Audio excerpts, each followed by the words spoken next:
Bismillahirrahmanirrahim. Allahumma salli wa sallim ala sayyidina Muhammadin sahibil busyra salatan tubashiruna biha wa ahlana wa auladana wa jami'a masyayikhina wa mu'allimina wa talabatana wa talibatina min yaumina hadza ila yaumil akhirah.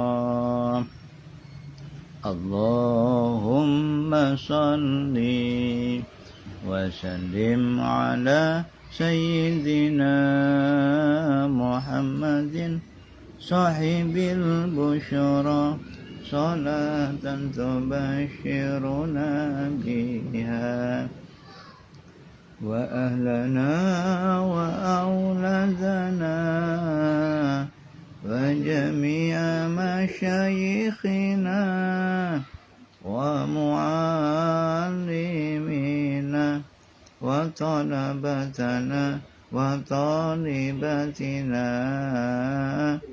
min yaumina hadza ila yaumil akhirah.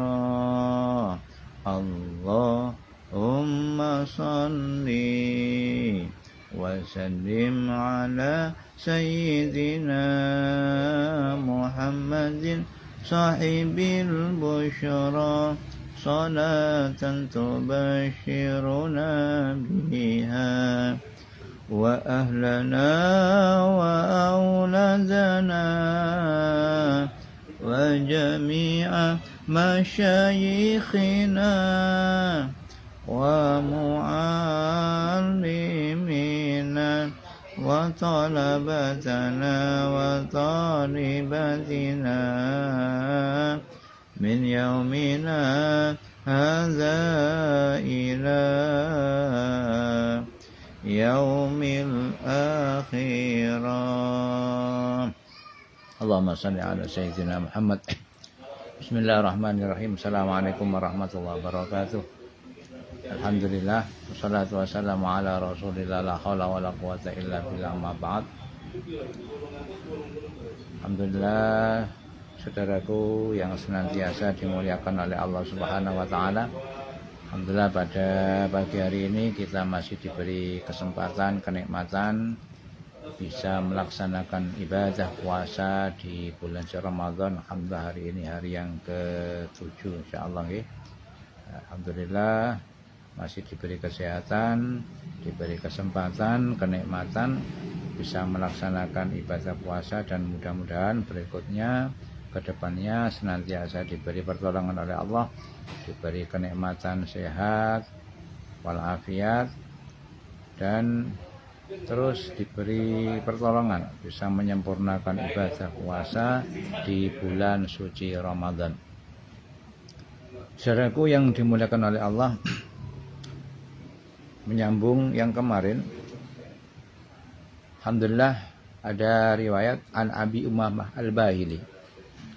Ada kemarin Abdullah bin Abbas, riwayat Abdullah bin Abbas radhiyallahu an, bahwa ketika manusia dikumpulkan oleh Allah di mahsyar, maka semua berkumpul menunggu hisab. Itu kemarin ternyata ada sekelompok orang yang dipanggil pertama kali. Siapa mereka itu? Adalah al-hammadun, orang-orang yang banyak bersyukur kepada Allah Subhanahu wa taala. Baik dalam kondisi apapun, kondisi nikmat, kondisi musibah, kondisi sehat, kondisi sakit, senantiasa bersyukur kepada Allah Subhanahu wa taala. Mereka adalah orang-orang istimewa, orang-orang yang dengan keyakinannya senantiasa berhusnudzon kepada Allah Subhanahu wa taala. Allah yang maha baik. Sehingga dalam kondisi apapun tetap mengucapkan alhamdulillahirabbil alamin. Ketika dapat nikmat, alhamdulillahilladzi bi ni'matihi tatimmus shalihat. Ketika mendapatkan musibah, alhamdulillahi ala kulli halin. Rabbi inni a'udzubika min hali ahlin nar. Allah yang maha baik. Banyak dalam Al-Quran ada ayat-ayat menjelaskan tentang khair. Coba jenengan bisa lihat dalam Al-Quran banyak sekali, ada mungkin kita kutip, wa huwa khairun nasirin. Allah adalah sebaik-baik yang memberikan pertolongan. Ali Imran 150. Wa huwa khairun nasirin. Jadi Allah adalah sebaik-baik yang menolong. Wa huwa khairun nasirin. Pertolongan Allah kepada siapapun. Maka kita harus terus bersyukur, berhusnudzon bahwa Allah adalah yang maha baik. Wa anta khairur razikin. Al-Maidah 114. Wa anta khairur razikin. Panjenengan ya Allah sebaik-baik pemberi rizki. Maka luar biasa, semua makhluk dijamin rizkinya oleh Allah. Wa ma min dabbatin fil ardi illa 'ala Allahi rizquha. Wa anta khairur razikin. Allah paling baik pemberi rizki. Semua diberi rizki oleh Allah dengan cara-cara Allah yang luar biasa. Jadi yaj'al lahu makhraja wa yarzuquhu min haitsu la yahtasib. Wa anta khairur razikin. Ada lagi ayat wa huwa khairul fasilin. Allah adalah sebaik-baik memberikan keputusan. Kehidupan kita ini senantiasa diatur, diputuskan oleh Allah Subhanahu wa taala. Wa huwa khairul fasilin. Maka setiap kita ini diberi bagian, diberi jatah, diberi tugas masing-masing oleh Allah Subhanahu wa taala. Tugasnya sama.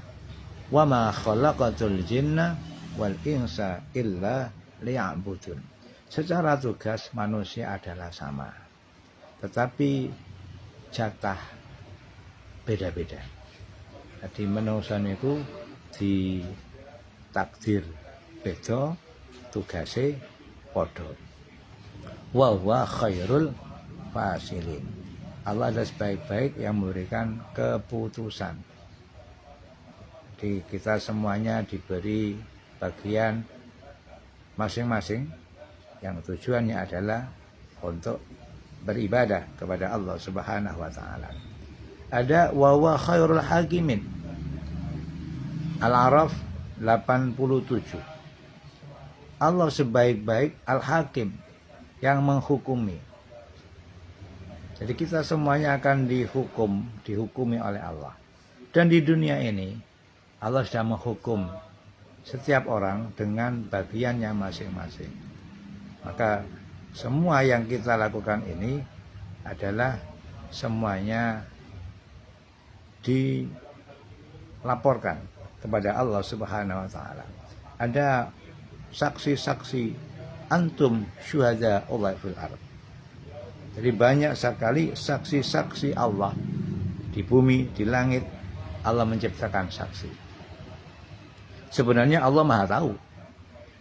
Allah sangat Maha tahu. Tapi kenapa Allah membuat saksi? Adalah ini mengajarkan kita untuk berlaku bijaksana. Wa huwa khairul hakimin. Ada ayat lagi surat A'raf ayat 155. Wa anta khairul ghafirin.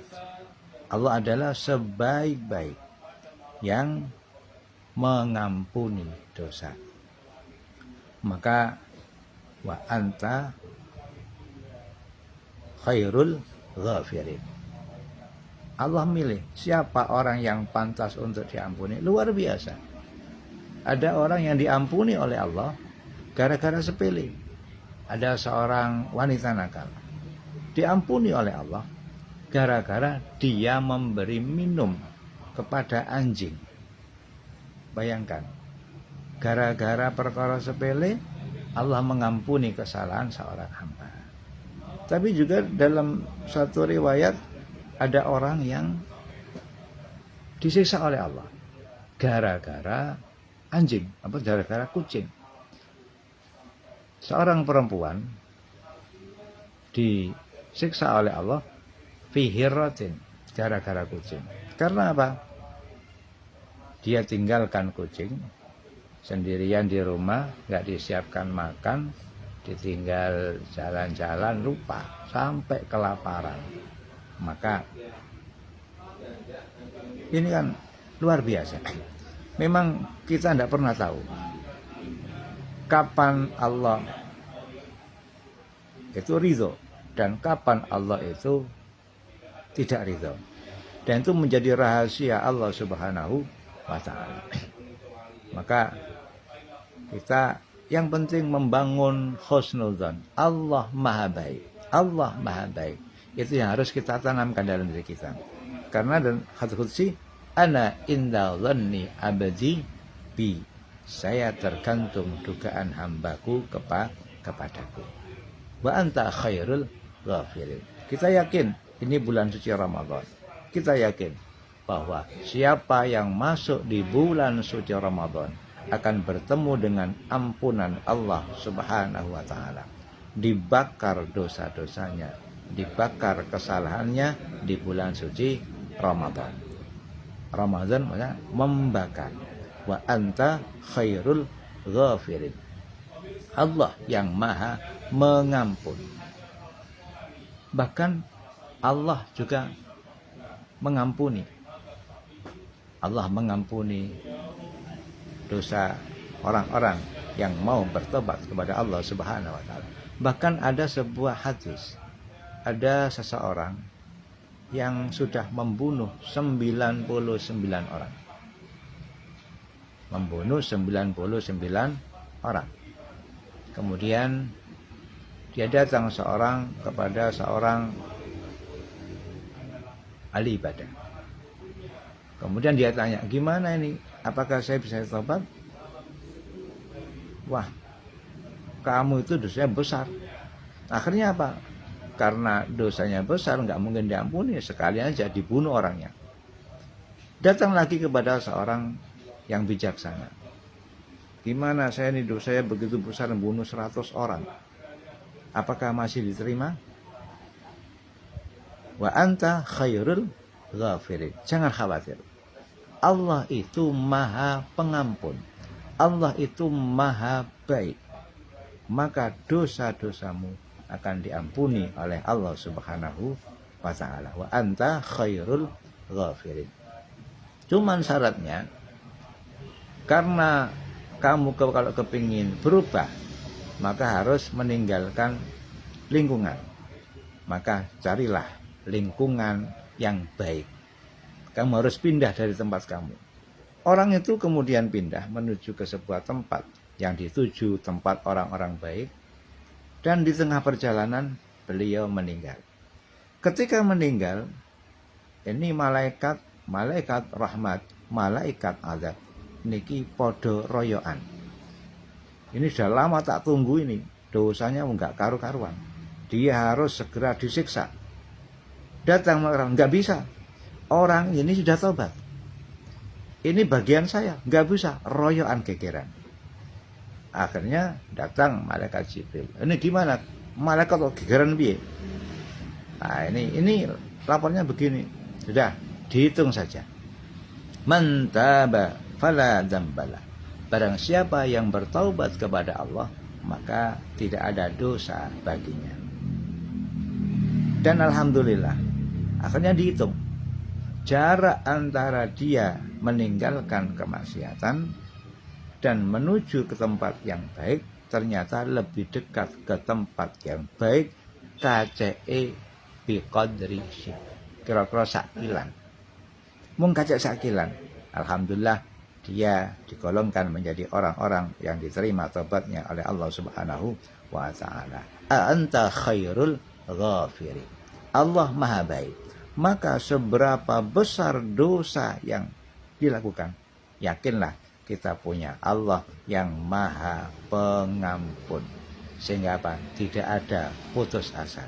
Jangan sampai seberapa besar pun dosa yang kita lakukan, jangan sampai kita putus asa dari rahmat Allah Subhanahu wa taala. Wa anta khairul ghafirin. Ada ayat lagi, wa anta khairul makirin. Allah zat yang paling baik. Makir itu merekayasa. Allah itu luar biasa ngatur perjalanan hidup seseorang. Perjalanan seseorang nggak bisa kita tebak. Maka ada orang manusia itu diciptakan oleh Allah yang pertama. Mulai kecil diciptakan baik sampai besar baik, ahli ibadah, meninggal dalam keadaan baik.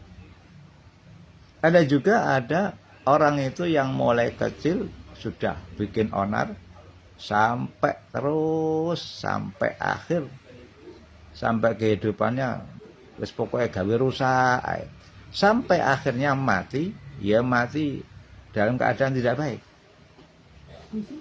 Ada contoh lagi, ada orang yang awalnya baik luar biasa, tetapi dilalah mau meninggal. Ketika mau sakaratul maut, dia lupa, lali, nggak bisa baca la ilaha illallah, menjadi su'ul khatimah. Insyaallah na'udzubillah min dzalik. Ada juga kebalikannya, orang yang awalnya jelek, menjelang mau mati kok dadak tobat mlebu Islam. Nah inilah Allah gawe cerita itu luar biasa. Maka kita nggak boleh jaga amale, jaga yang kita harapkan adalah rahmat Allah. Abduka zalim yarju rahmataka wa maghfirataka wa fadlaka wa karamak. Diri ini yang zalim ya Allah hanya mengharapkan maghfirahmu, ampunanmu, rahmatmu, karammu. Wa anta khairul makirin. Ada lagi di dalam Al-Quran, wallahu khairun hafidho. Allah itu sebaik-baik penjaga. Allah yang menjaga kita semuanya. Allah yang menjaga kehidupan kita, menjaga kesehatan kita, menjaga semua itu penjagaan hanya pada Allah. Kita saja sendiri nggak paham kebutuhan diri kita untuk jogo onderdil kita secara utuh sempurna itu kita nggak paham. Nah ini penjagaan Allah luar biasa. Coba ada orang nggak bisa kedip itu biayanya mahal, kayak iso ngentut ya larang regane. Dan kita diberi normal semuanya. Ini semuanya penjagaan Allah secara fisik. Belum lagi ini luar biasa. Wallahu khairun hafidho. Nah kalau kita paham Allah itu maha menjaga, kenapa kita yang ada dalam otak kita mencari penjaga selain Allah? Wallahu khairun hafidho. Allah yang maha baik menjaga kita semuanya. Wala ya'udhu hifdhuhuma wa huwal aliyyul azim. Jadi Allah jaga jagat saisine enggak keberatan sama sekali. Wala ya'udhu hifdhuhuma wa huwal aliyyul azim. Wallahu khairun hafidho. Ada ayat lagi, wa anta khairul munzilin. Allah zat yang sebaik-baik apa munzil, memberi tempat, memberi posisi. Kita ditempatkan oleh Allah di posisi kita masing-masing. Semuanya. tanpa terkecuali ini ku sing nata Allah.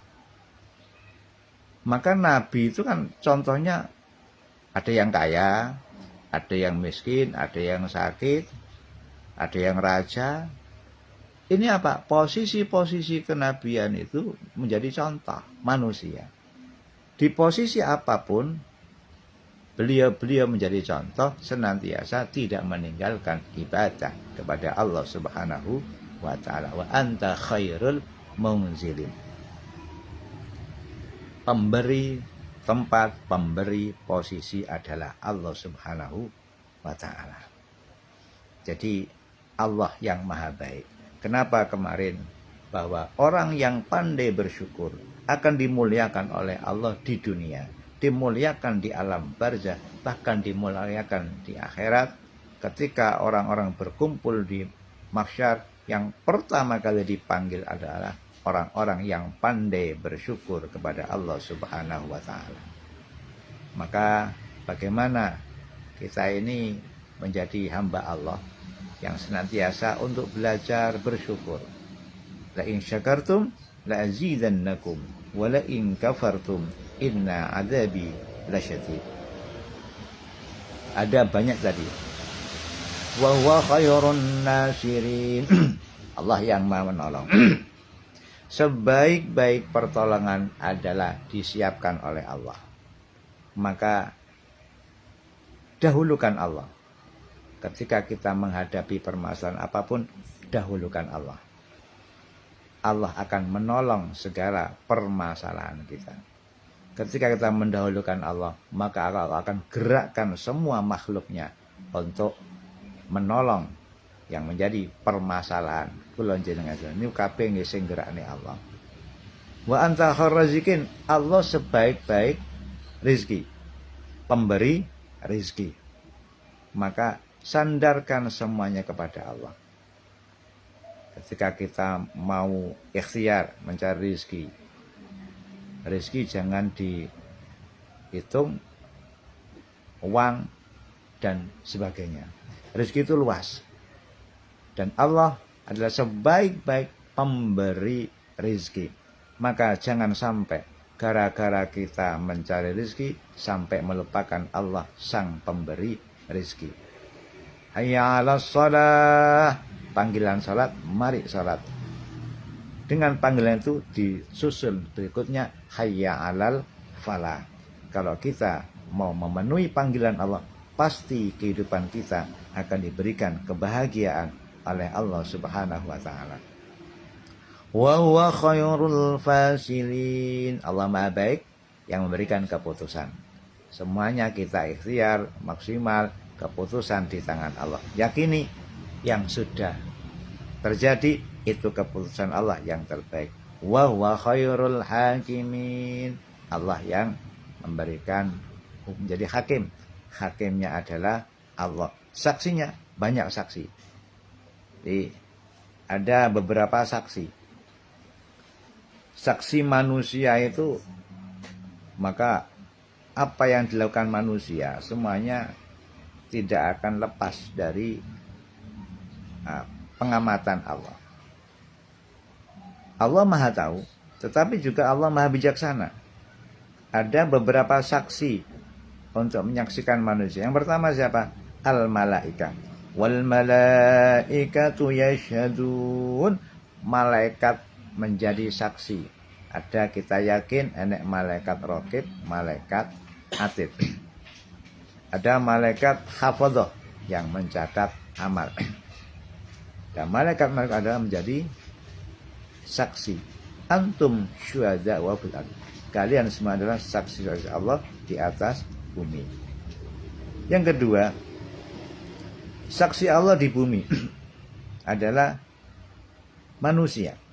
Wa qala al-insanu ma laha yawma idzin tuhadditsu akhbaraha. Kita hidup di bumi disaksikan manusia. Antum syuhada'ullahi fil ardh. Kalian semua adalah saksi-saksi Allah di atas bumi. Maka bagaimana kita serawung membangun hablum minan nas, ini menjadi saksi. Maka juga penting.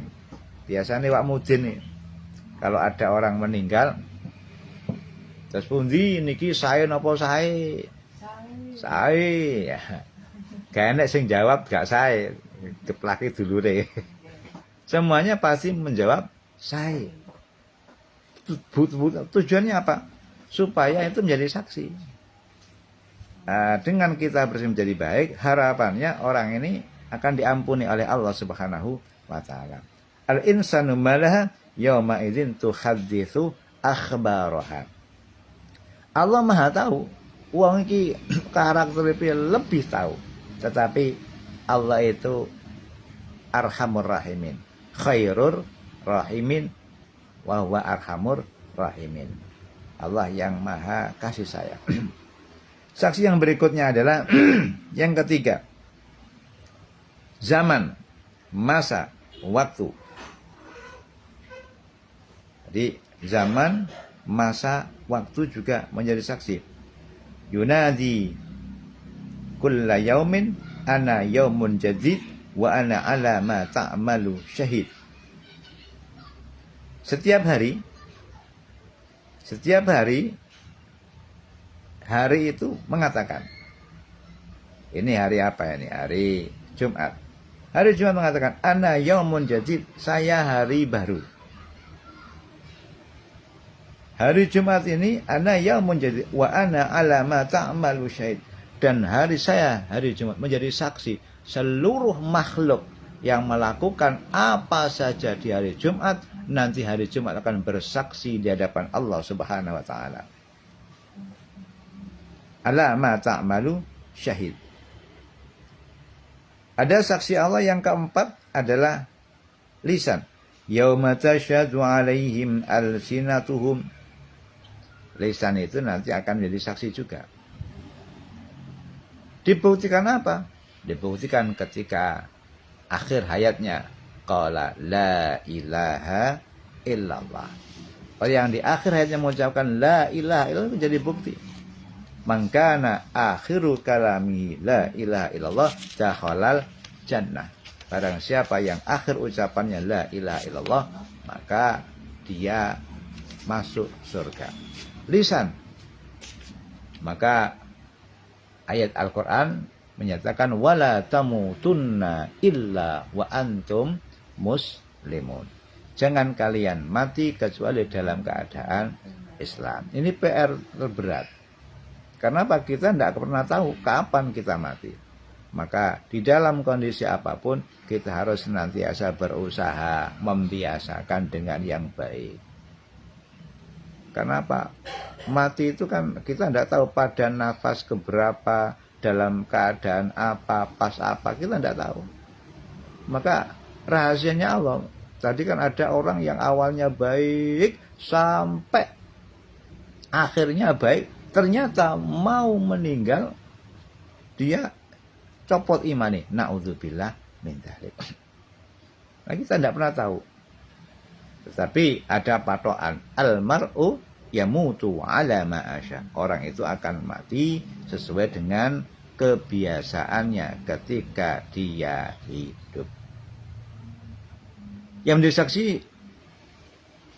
yang nomor 5 adalah dalam surat apa itu? Yasin ya. Al-yawma nakhtimu ala afwahihim wa tukallimuna aydihim wa tashhadu arjuluhum bima kanu yaksibun. Bahwa pada hari itu ditutup mulutnya. Ya, mulutnya ditutup oleh Allah. Gak bisa berbicara karena apa? Jenenge lisan niku kayak nek balunge.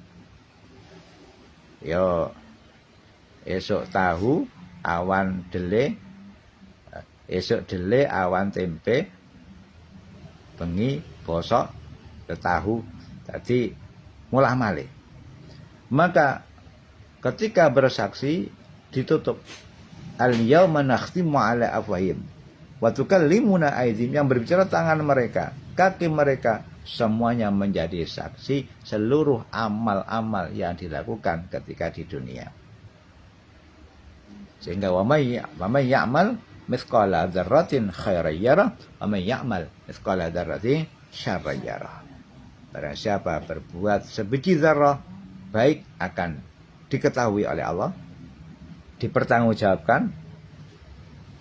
Jelek pun juga begitu. Karena saksinya banyak. Ada berapa tadi? Ada 7 saksi selain Allah. Anak pitu. Jadi yang pertama tadi saksinya adalah malaikat. Yang kedua menungso, podo menungsone. Jadi jangan dikira kalau gak ada uang aman, oh masih ada malaikat. Apalagi ada manusia, wah itu ada saksinya.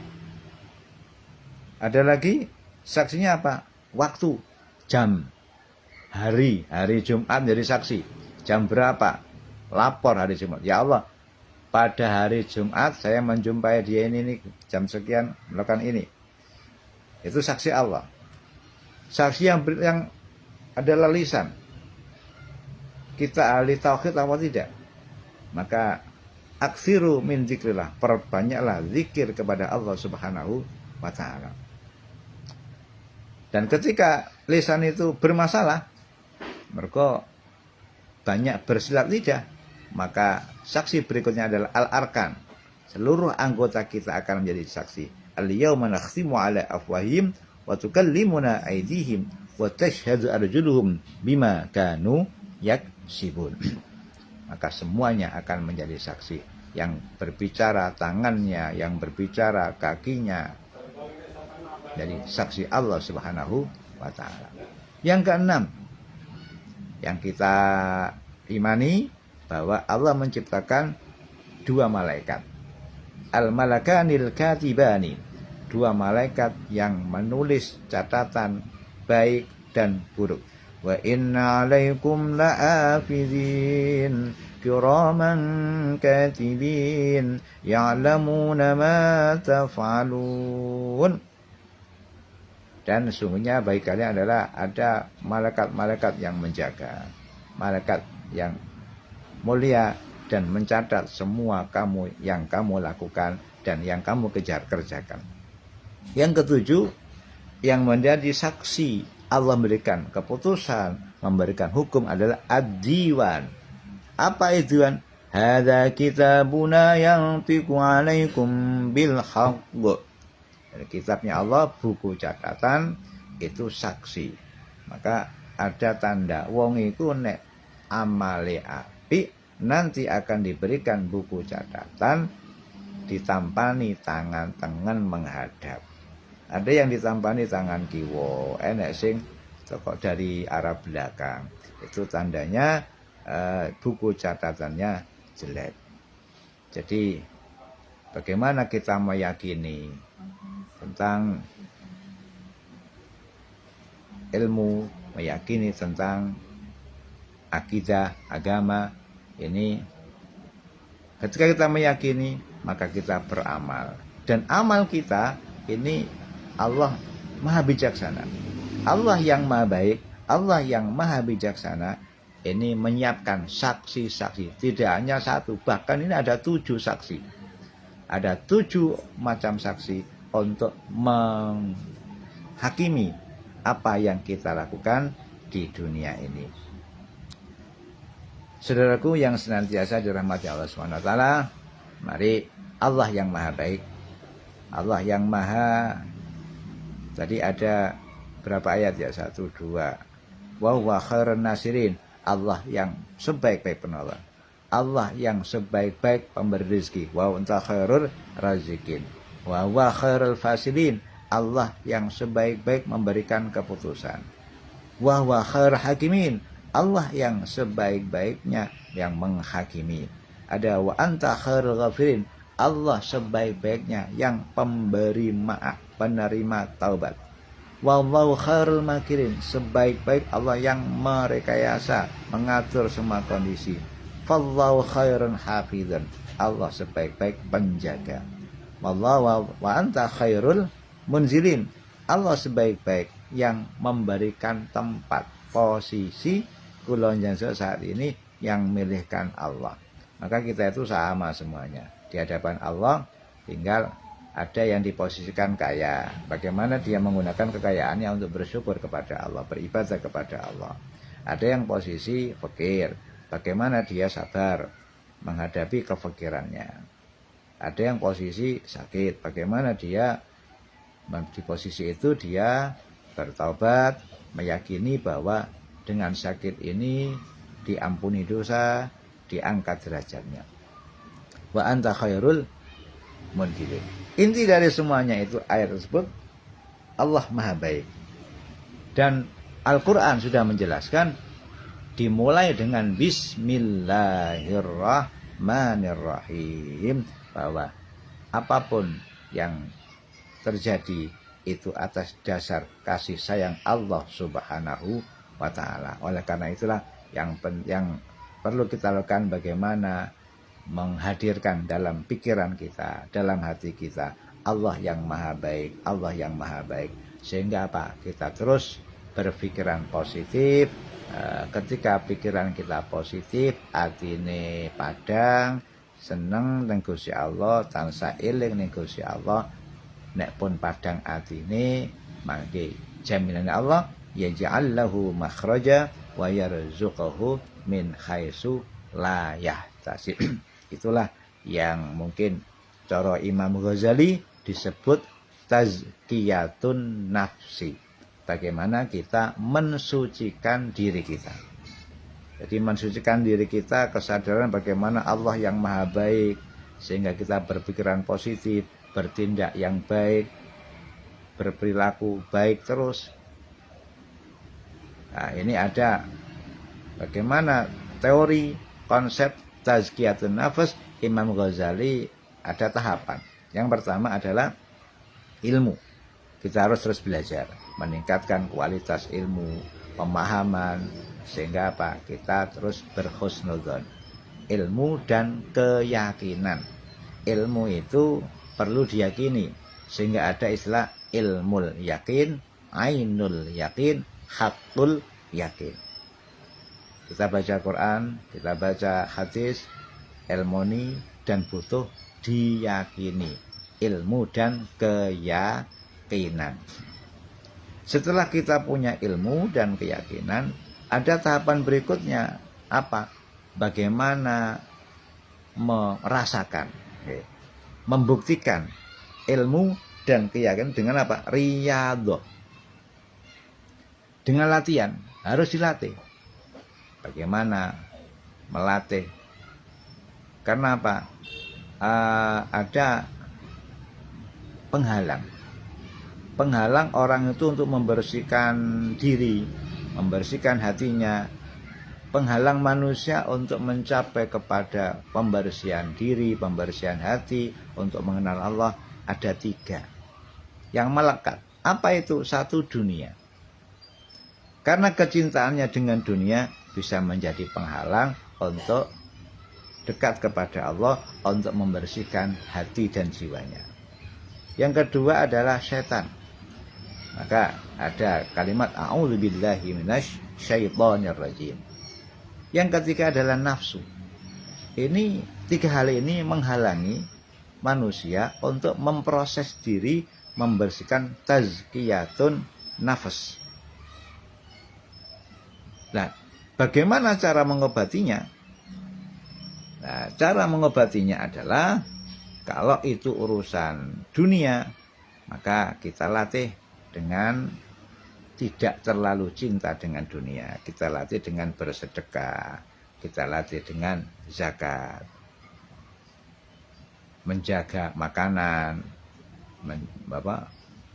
tidak hanya urusan makanan, minuman, mungkin juga syahwat, mengendalikan syahwat, mengendalikan mulut, mengendalikan semuanya. Itu kaitannya dengan godaan yang muncul dari dunia, setan, dan nafsu. Dan butuh apa? Mujahadah. Jadi tahapan untuk tazkiyatun nafs adalah pertama ilmu dan keyakinan, yang kedua adalah butuh riyadhah, yang ketiga mujahadah. Mujahadah apa? Ya mensikapi tadi.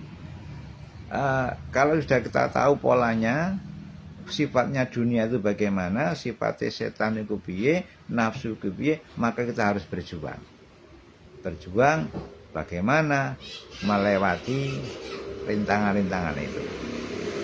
Tadi penghalangnya apa? Berupa terlalu seneng goni dunya, banyak sedekah, ora usah kemaruk, gunakan semuanya untuk taat kepada Allah Subhanahu wa ta'ala. Ad-dunya mazra'atul akhirah.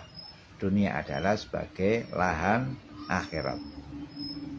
Yang kedua, termasuk penghalang dunia itu kan ada harta, ada pangkat, gila jabatan. Maka jauhi dari kemewahan, belajar tawadhu, belajar ya dekat dengan orang-orang kecil, fuqara, masakin. Rasul itu paling senang dekat dengan anak-anak yatim, paling senang dekat dengan orang-orang miskin. Sampai doanya beliau, amitni miskinan wa ahyini miskinan wa syurni fi zumratil masakin. Ya Allah, kumpulkan saya dengan orang-orang miskin, mati hidup beserta orang-orang miskin. Yang ketiga yang menjadi penghalang adalah terlalu fanatik, taklid buta, sehingga kita terjebak kepada fanatisme, apalagi taklid kepada orang yang nggak jelas. Didoktrin sampai ada menjadi pengantin pembunuh diri dengan satu keyakinan mati syahid, didoktrin yang nggak jelas. Maka kita perlu juga meluaskan pikiran kita, jangan taklid buta. Tetap patokannya adalah Al-Quran dan Sunnah. Penghalang dunia adalah maksiat. Yes, kita tahu yang namanya kemaksiatan, maka punya adalah perbanyak taubat kepada Allah Subhanahu wa ta'ala. Nah, proses orang bertaubat ini kalau ada fase-fase, itu ada tahapan. Yang pertama, bagaimana kita meminimalkan ngeresi dosa secara syar'i. Nah, dosa syar'i kita latih, diresi, maka akan naik ke tahapan berikutnya. Apa? Sirnakan segala keterikatan, ketergantungan. Iki nek tak tulung gak iso, iki nek gak itu kita sambungkan kepada Allah. Kita diberi kemampuan itu juga dari Allah. Kita diberi harga itu juga dari Allah. Sebenarnya ketika kita memberi itu bukan milik kita, itu jatah mereka dititipkan kepada kita. Hilangkan keterkaitan. Kalau itu sudah mulai muncul, insya Allah berikutnya akan naik kepada hilangkan keakuan. Oh, iki aku, bukan. Aku itu sing aku iku Allah. Salat diparingi pitulung Allah. Zakat diberi pertolongan oleh Allah. Sehingga semuanya disandarkan kepada Allah Subhanahu wa ta'ala. Nek pun ngoten, sirnakan segala selain Allah. Sehingga innalillah wa inna ilaihi rajiun. Tahapan untuk bertobat menyirnakan semuanya adalah Allah. Semuanya yang tampak, yang tidak tampak, yang terjadi, yang sudah terjadi, akan terjadi, itu semuanya adalah anugerah, suguhan teko Allah Subhanahu wa ta'ala. Bagaimana kita mensikapi suguhan itu dengan aturan-aturan yang dicontohkan oleh Rasulullah Sallallahu Alaihi Wasallam. Nah, untuk tazkiyatun nafs tentu ada kotoran-kotoran yang harus kita bersihkan. Apa ya kotoran itu? Ya, kotoran yang tadi penghalangnya adalah dunia, setan, nafsu. Maka yang kaitannya dengan perut, wangku urusane weteng, urusane syahwat, tombone apa? Maka tombone ben gak nemen-nemen urusane perut dan syahwat, maka Islam mengajarkan untuk puasa. Kita puasa di bulan suci Ramadan. Ada nikah, diatur dengan aturan Sampai Rasul mengatakan, man raghiba an sunnati falaisa minni. Barang siapa yang tidak suka dengan sunnahku, maka bukan dari golonganku. Kotoran yang muncul dari lisan itu banyak sekali. Maka bagaimana obatnya? Obatnya adalah dengan tafakur, dengan perbanyak zikir, muhasabah, muraqabah, mujahadah, dan senantiasa ingat mati. Piye nak muring-muringan, hasutan, dengki, maka bangun, belajar sabar, belajar syukur, belajar memaafkan, menebarkan kasih sayang. Nek angel wis sing akeh maca Quran. Ramadan perbanyak qiraatul Quran. Insyaallah akan barokahnya Al-Quran, akan demi sedikit akan dididik oleh Al-Quran. Bagaimana obatnya cinta dunia? Eling mati dan bertaubat, latihan mengingat akan akhirat dan memperbanyak latihan zuhud, tidak terlalu cinta kepada dunia, termasuk sedekah, infak dan sebagainya. Alhamdulillah, begitulah. Allah yang maha baik.